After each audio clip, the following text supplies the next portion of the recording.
Next is for scheduled commercial banks, excluding RRBs, that is regional rural banks, insurers, insurance companies, and non-banking financial companies, NBFC. So for banks and insurers, they have still not made it compulsory. They are just delaying the date. But for NBFCs is basically non-banking finance companies, means Bajaj Finance, Bajaj Finserv, Mahindra Finance, uh, Aditya Birla Capital, and all these companies are NBFCs. Basically, they almost do all the functions of a bank. They can take deposits, they can give loans, but they cannot provide you a saving account or a current account or a checkbook facility.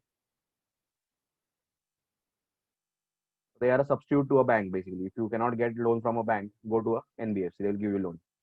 Nowadays, all the purchases of consumer goods like mobiles and everything are financed by Bajaj Finserv. There's an ad there. You can take EMI. So they help in consumer financing nowadays for automobile loans and other things. Okay. Now NBFCs phase one from April 1st, 2018 with comparatives, that is for previous year figures also. NBFCs, whether listed or unlisted, having net worth of 500 crore or more, holding subsidiary JV associate companies of the above NBFCs, other than those already covered under corporate roadmap, shall also apply from the said date. So first of all, NBFCs which are having net worth of 500 crore more, listed unlisted is not the concern. Secondly, they are saying all the holding subsidiary JV associate companies of the NBFC, other than they are saying which are covered in the first phase, that is here. So if some holding company is coming here, subsidiary is coming in this, then not covered under this because they are already covered. Phase 2 from April 1st, 2019, NBFCs whose equity or debt securities are listed or in the process of listing. So basically listed or listed or in the process of listing on any stock exchange in India or outside India, and having net worth less than 500 crores. So basically net worth is not considered, listed hai or in the process of listing. So then they have to compulsory adopt the Ind AS. Then NBFCs that are unlisted, okay, having net worth of 250 crore but less than 500. So this is because unlisted were covered here up to more than or equal to 500 crore already covered. So this is more than equal to 250 crore, less than 500 crore. So basically, more than equal to 250 crore net worth NBFCs are covered in the second phase, plus holding subsidiary JVs of these NBFCs. You don't have to write the other than wala point, that is confusing. Just write till right up holding subsidiary JV associate of the above NBFC. This is applicable for both consolidated and individual. NBFC having net worth below 250 crore are not shall not apply Ind AS. Adoption of Ind AS is not allowed, is allowed only when required as per roadmap. So only when the roadmap says that you have to apply it. Voluntary adoption of Ind AS is not allowed for NBFCs. This is for NBFCs, points of NBFC. Voluntary adoption is not allowed for NBFC. Only when required by the roadmap you have to use it. And NBFC having net worth below 250 crore shall not apply.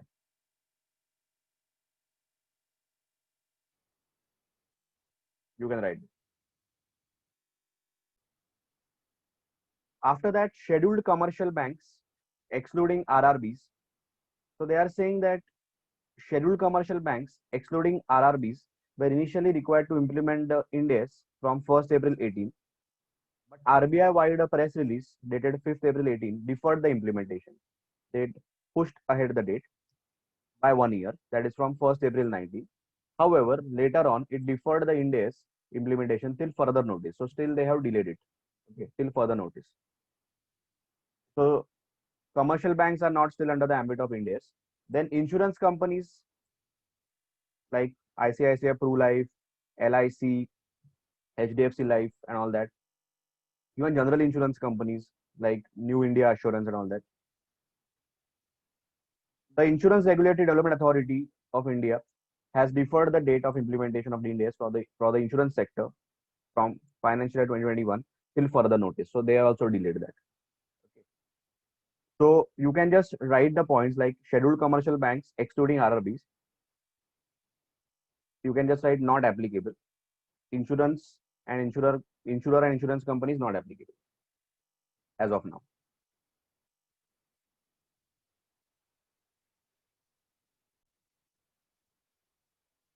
So this is the audited statement of standalone financial results, not consolidated. The standalone results of Future Retail quarterly for quarter ended 31st March 2019. So this is the basically this is the profit and loss account. First column is for the quarter ended 31st March 2019. This is the comparative 3 months ended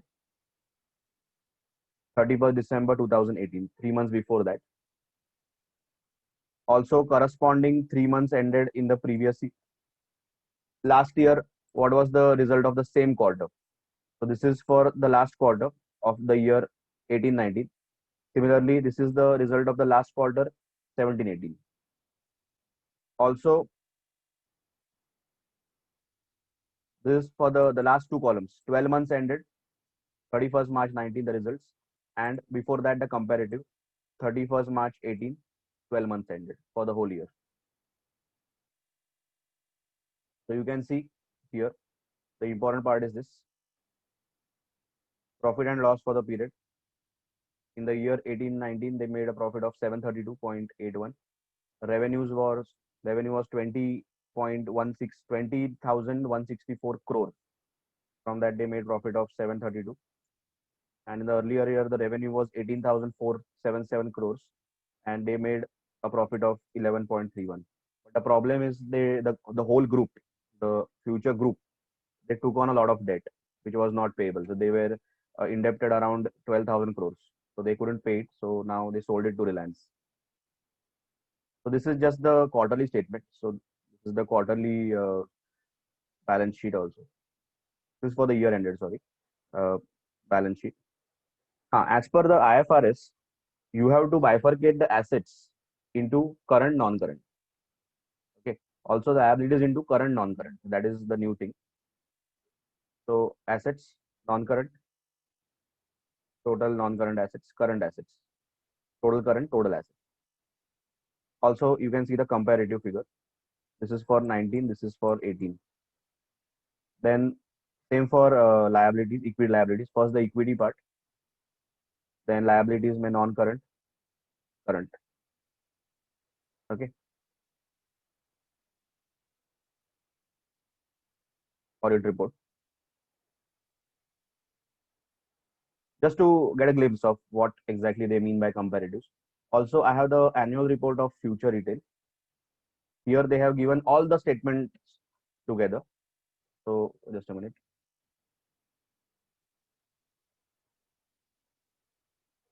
So these are the set of final statements which we'll be discussing tomorrow. So this is the whole set, which is part of the annual report.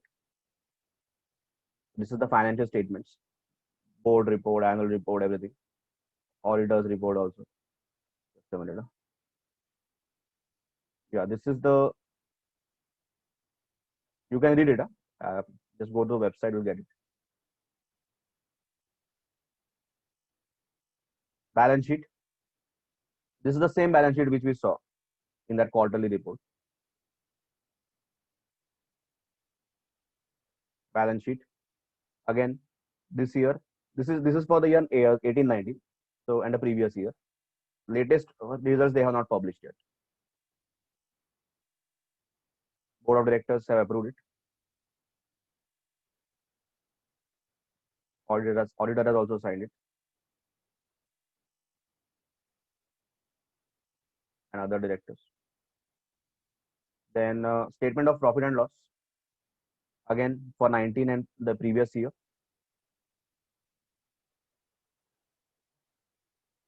So one more thing. This is the profit for the year which we discussed. There is one more thing which there is a small change in this. It is the comprehensive income part. So one more part we have to add in the profit, that is the comprehensive income, other comprehensive income, which we'll be studying tomorrow. This is that part.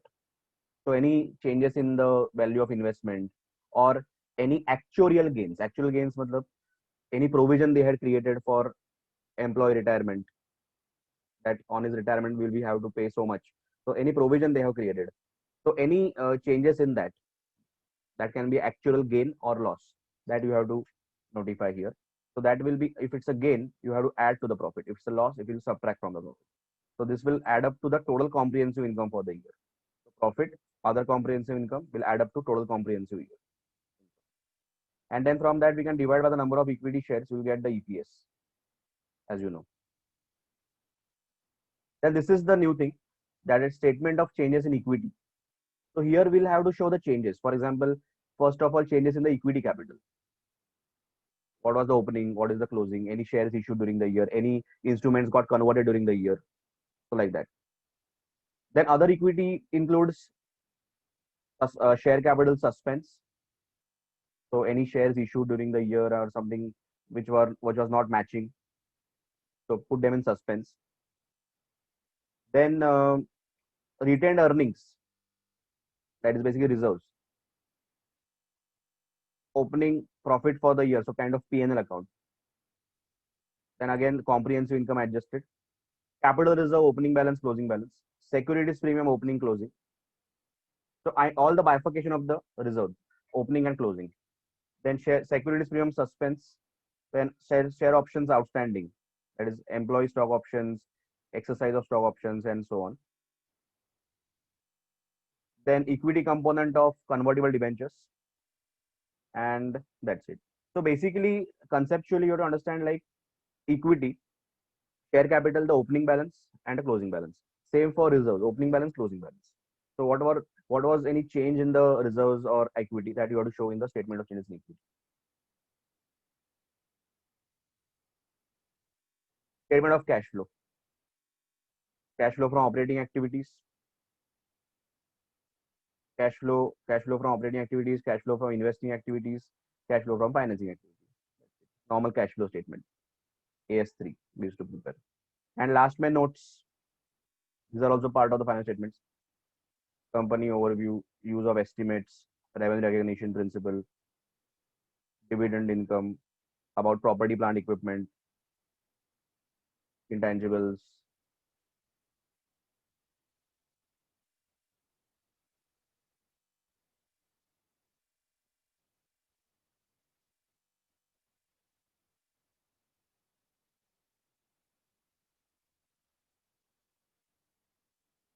About property, plant, equipment again, intangible.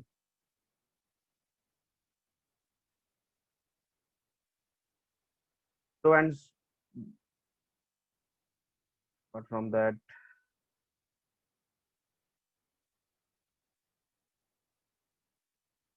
so a lot of notes. Okay, so basically, financial statements will comprise of the profit and loss account, the balance sheet, the statement of changes in equity, cash flow statement, and a note. This is what I wanted to show you. Apart from that, the comparative part also you saw, current year and the previous year. So this is what we'll be studying from tomorrow. Okay, so you already know what exactly it is. You can always go to websites and download the financial statements of various companies, listed companies, to get a lot of information from that. Okay, so today we'll stop here and we'll continue with this tomorrow. So any doubt in today's lecture?